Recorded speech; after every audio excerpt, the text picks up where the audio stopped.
নমস্কার বন্ধুরা, সুইসনেস কিচেনে সকলকে সাদর আমন্ত্রণ জানিয়ে আজকের রেসিপি শুরু করছি। আইসক্রিম খেতে ভালোবাসে না এমন মানুষ কিন্তু খুব কম আছে। বাচ্চারাও তো আইসক্রিম খেতে পছন্দ করে, তার সাথে বড়রাও কিন্তু আইসক্রিম খেতে ভীষণই পছন্দ করেন। তাই আমি আজকে আপনাদের সাথে শেয়ার করছি দারুণ স্বাদের ঠান্ডা ঠান্ডা ম্যাঙ্গো আইসক্রিম রেসিপি। বন্ধুরা, এই আইসক্রিমটি বানাতে কিন্তু কোনো রকম বিটারও দরকার পড়বে না, আর না লাগবে কোনো রকম কনডেন্স মিল্ক। বিটার কনডেন্স মিল্ক ছাড়া আপনারা খুব সহজে এই আইসক্রিমটি তৈরি করে দিতে পারবেন। বাচ্চার থেকে বড় সকলেই ভীষণই পছন্দ করবে এই আইসক্রিমটি খেতে।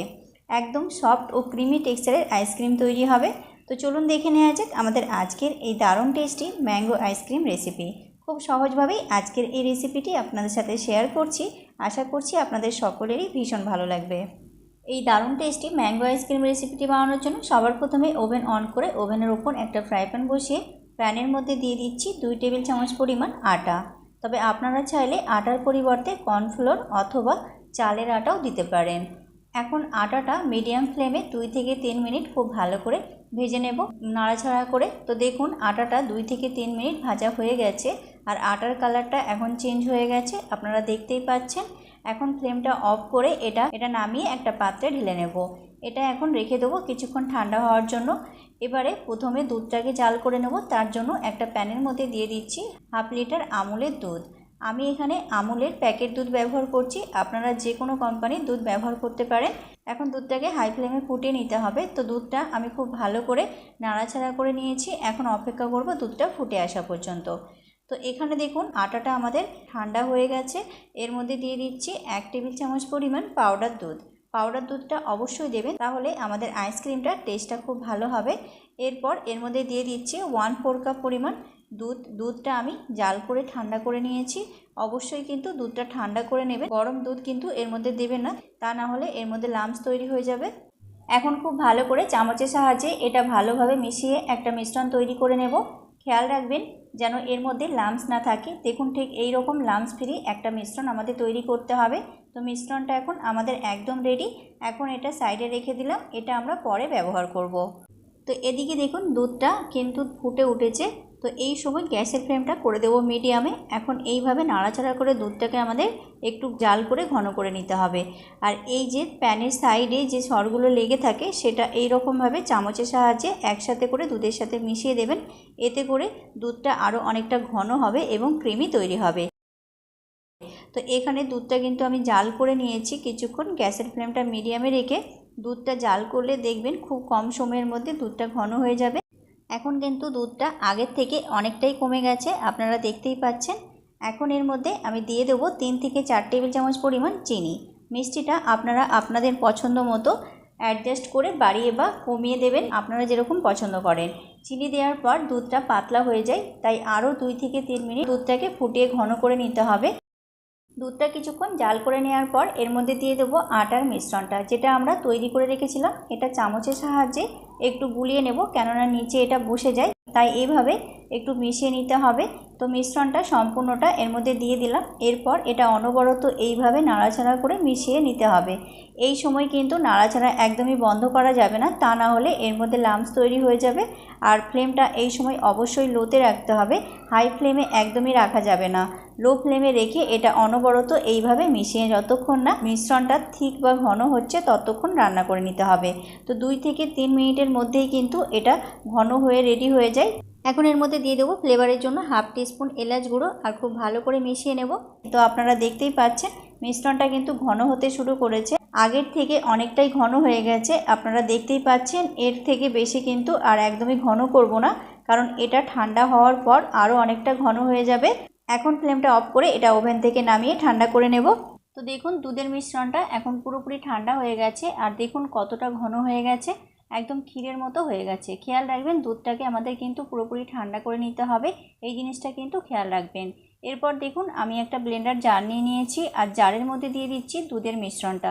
সম্পূর্ণ দুধের মিশ্রণটা ঢেলে দিতে হবে। এবার ঢাকনাটা দিয়ে মিক্সিতে খুব ভালো করে এটা ব্লেন্ড করে নিতে হবে। আর ব্লেন্ড করে নেওয়ার পর দেখবেন যে একটা ক্রিমি ও স্মুথ মিশ্রণ তৈরি হয়ে যাবে। দেখুন মিশ্রণটা কতটা স্মুথ তৈরি হয়েছে। এবার এর মধ্যে দিয়ে দেবো একটা বড় সাইজের আমের টুকরো। আমটাকে আমি ছোট ছোট পিস করে কেটে নিয়েছি। তো সম্পূর্ণ আমের টুকরোটা দিয়ে দিলাম। এবারে এখানে দেখুন 2 টেবিল চামচ পরিমাণ মতো আমি নিয়ে নিয়েছি ফ্রেশ ক্রিম। মার্কেটে আমুলের যে ফ্রেশ ক্রিমটা পাওয়া যায় সেটাই আমি ব্যবহার করছি, তবে আপনারা চাইলে কিন্তু এর পরিবর্তে দুধের সরও দিতে পারেন। আর এই ক্রিমের জন্যই কিন্তু আমাদের আইসক্রিমটা অনেক বেশি ক্রিমি তৈরি হবে। ফ্রেশ ক্রিম মেশালে কিন্তু খুব সুন্দর একটা ক্রিমি টেক্সচার আসে আইসক্রিমের মধ্যে। এবার ঢাকনা দিয়ে খুব ভালো করে আবারও ব্লেন্ড করে নিতে হবে। তো দেখুন ব্লেন্ড করে নিয়েছি, আর দেখুন মিশ্রণটা কতটা স্মুথ ও ঘন তৈরি হয়েছে। আমি আপনাদের দেখিয়ে দিচ্ছি, দেখুন এই রকম স্মুথ একটা মিশ্রণ আমাদের তৈরি করতে হবে। তো মিশ্রণটা পারফেক্টভাবে রেডি হয়ে গেছে। এখন এর মধ্যে দিয়ে দেবো 1/4 টিস্পুন পরিমাণ ইয়েলো ফুড কালার। কালারটা কিন্তু সম্পূর্ণ অপশনাল, তবে কালারটা দিলে আইসক্রিমের কালারটা খুব সুন্দর আসে, দেখতেও খুব ভালো লাগে। আবারও ঢাকনা দিয়ে কয়েক সেকেন্ড এটা ব্লেন্ড করে নেব। তো দেখুন ব্লেন্ড করে নিয়েছি, আর মিশ্রণটা এখন একদম রেডি। আর কালারটা দেখুন কত সুন্দর লাগছে, আর মিশ্রণটা একদম ঘন ও থকথকে তৈরি হয়েছে, একদম ক্রিমি মিশ্রণটা তৈরি হয়েছে। তো মিশ্রণটা একদম আমাদের রেডি হয়ে গেছে। এরপর দেখুন আমি এখানে একটা কাঁচের টিফিন বক্স নিয়ে নিয়েছি, আপনারা চাইলে স্টিলের বা প্লাস্টিকের যে কোনো বক্স নিতে পারেন। এবার এই আমের মিশ্রণটা আমি সম্পূর্ণটা টিফিন বক্সের মধ্যে ঢেলে নিচ্ছি। এরপর একটু প্লেন করে সমান করে নিচ্ছি। এবার ঢাকনাটা খুব ভালো করে আটকে দিচ্ছি। এরপর এটা 3 ঘন্টা আমি ডিপ ফ্রিজে রেখে দেবো। কম করে 3 ঘন্টা তো রাখতেই হবে। 3 ঘন্টা পর টিফিন বক্সটাকে আমি এবার ডিপ ফ্রিজ থেকে বের করে নিয়েছি। ঢাকনাটা খুলে নিচ্ছি, দেখে নিচ্ছি আমাদের আইসক্রিমটা কেমন জমেছে। আইসক্রিমটা কিন্তু মোটামুটি জমেছে। আইসক্রিমের মিশ্রণটা কিন্তু পুরোপুরি জমতে দেওয়া যাবে না। দেখুন কিছুটা পরিমাণ মানে কিছুটা অংশ জমেছে আর কিছুটা অংশ লিকুইড আছে। এইরকম অবস্থাতেই কিন্তু ফ্রিজ থেকে এটা বের করে নিতে হবে। এরপর এই মিশ্রণটা একটা ব্লেন্ডার জারের মধ্যে নিয়ে নিচ্ছি। সম্পূর্ণ মিশ্রণটাই ব্লেন্ডারের মধ্যে নিয়ে নিতে হবে। এবার আবারও এটা ঢাকনা দিয়ে খুব ভালো করে ব্লেন্ড করে নেব। 1 মিনিটের বেশি কিন্তু একদমই ঘোরাবেন না। তো ব্লেন্ড করে নিয়েছি, আর দেখুন মিশ্রণটা কতটা সুন্দর তৈরি হয়েছে, একদম ক্রিমি টেক্সচার আর একদম ঘন তৈরি হয়েছে, একদম স্মুথ। আইসক্রিমের মিশ্রণটা এখন আমাদের একদম পারফেক্টভাবে রেডি হয়ে গেছে। এরপর আবারও সেম টিফিন বক্সে আমি সম্পূর্ণ মিশ্রণটা ঢেলে নিচ্ছি। তো টিফিন বক্সের মধ্যে সম্পূর্ণ মিশ্রণটা আমি ঢেলে নিয়েছি, আর এইরকমভাবে একটু সমান করে প্লেন করে নিচ্ছি। তা এখন আমাদের এটা একদম রেডি হয়ে গেছে। এরপর দেখুন আমি একটা অ্যালুমিনিয়াম ফয়েল পেপার কেটে নিয়েছি, এটা দিয়ে খুব ভালো করে এটা ঢেকে দিচ্ছি।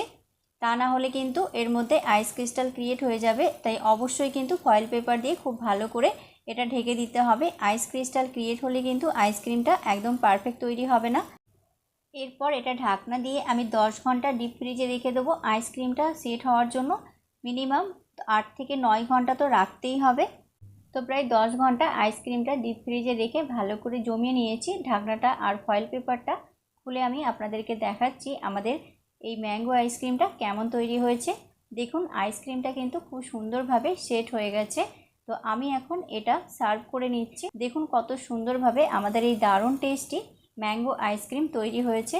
দেখে আপনারা বুঝতেই পারছেন কতটা ক্রিমি আর পারফেক্ট টেক্সচারে এই আইসক্রিমটা তৈরি হয়েছে। মুখে দেওয়ার সাথে সাথেই কিন্তু জাস্ট মিলিয়ে যাবে, এতটা ক্রিমি এবং সফট এই আইসক্রিমটা তৈরি হবে। খেতে একদম দোকানের মতো ম্যাঙ্গো আইসক্রিমের মতো। তো বাড়িতে থাকা উপকরণ দিয়েই কোনো রকম ব্রিটার আর কনডেন্স মিল্ক ছাড়াই আপনারা কিন্তু খুব সহজেই বাড়িতেই একদম দোকানের মতো ম্যাঙ্গো আইসক্রিম তৈরি করে নিতে পারবেন। আর একদম ক্রিমি আর সফট এই আইসক্রিমটা তৈরি হয়, দারুণ স্বাদে তৈরি হয়, খেতে অসাধারণ লাগে, আর বানানোও কিন্তু ভীষণই সহজ, আপনারা দেখতেই পেলেন। তো এই দারুণ স্বাদের ম্যাঙ্গো আইসক্রিম রেসিপিটি আপনাদের কাছে কেমন লাগলো অবশ্যই কমেন্টের মাধ্যমে জানাবে। আর যদি ভালো লেগে থাকে তাহলে আপনারাও বাড়িতে ঠিক এই রকমভাবেই অবশ্যই এই ম্যাঙ্গো আইসক্রিমটি বানাবেন। আশা করছি খুবই ভালো লাগবে, বাড়ির সকলে ভীষণ পছন্দ করবে। দেখুন আইসক্রিমটা কতটা সুন্দর তৈরি হয়েছে আর কতটা ক্রিমি টেক্সচারে তৈরি হয়েছে, একটু কিন্তু বরফের লেয়ার বোঝা যাচ্ছে না। তো বন্ধুরা আমাদের আজকের এই ম্যাঙ্গো আইসক্রিমের ভিডিওটি ভালো লাগলে লাইক কমেন্ট শেয়ার করে চ্যানেলটি সাবস্ক্রাইব করে পাশে থাকার অনুরোধ রইল। তো আজ এই পর্যন্ত, আজ এখানেই বিদায় নেব। আবারও দেখা হবে আগামী পর্বে নতুন একটা সহজ রেসিপি নিয়ে। তো ততক্ষণ পর্যন্ত আপনারা খুব ভালো থাকবেন, সুস্থ থাকবেন। Tata, bye bye.